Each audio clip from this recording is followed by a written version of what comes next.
எல்லாருக்கும் வணக்கம்.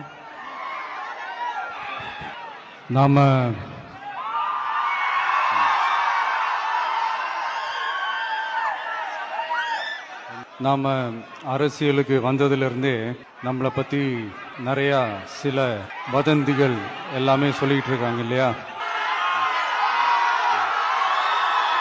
ஒரு சின்ன விஷயம் நான் சொல்லிட்டு போயிடுறேன், கொஞ்சம் சைலண்டாக இருக்கேன். நாம் அரசியலுக்கு வந்ததிலிருந்தே நம்மளை பற்றி நிறைய சில வதந்திகள், அந்த டீம் இந்த டீம் அப்படிலாம் சொல்லிக்கிட்டு இருக்காங்க இல்லையா. ஆனால் இவர் எந்த டீமும் கிடையாது, மக்களுடைய டீம்,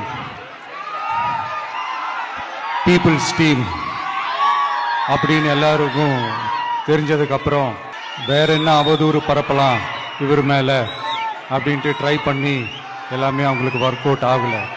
ஸோ கடைசியில் என்னதான் இந்த விஜயை பண்ணலாம் அப்படின்னு நினைக்கும் போது தான் இந்த கூட்டணி அந்த கூட்டணிலாம் சேர போறாரு அப்படின்ட்டு ஒரு பொய்யான ஒரு பிரச்சாரத்தை பண்ணிக்கிட்டு இருந்தாங்க. இந்த நியூஸ் எல்லாம் கேட்டு நீங்க கொஞ்சம் கன்ஃபியூஸ் ஆயிருப்பீங்க. அதனால இங்க மறுபடியும் ஓப்பனா தெளிவா ஒரு விஷயத்த நான் சொல்றேன்.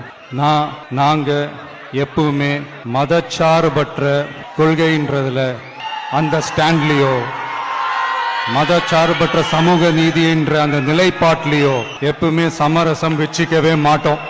நம்மளுடைய தலைமையில தான் ஆட்சி அப்படின்றதுல எப்பவுமே உறுதியா இருக்கிறோம்.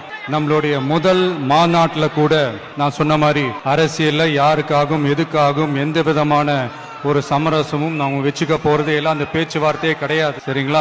அதனால யார் என்ன அவதூறு பரப்பினாலும் தயவு செஞ்சு அதை நம்பாதீங்க. எல்லாம் வல்ல இறைவனின் அருளால் நாம நினைச்ச டார்கெட்டை நம்மளால நிச்சயமா அடைய முடியும். இன்னைக்கு என்னுடைய இஸ்லாமிய சகோதர சகோதரிகளுக்கு என்னுடைய ரமலான் நல்வாழ்த்துக்கள்.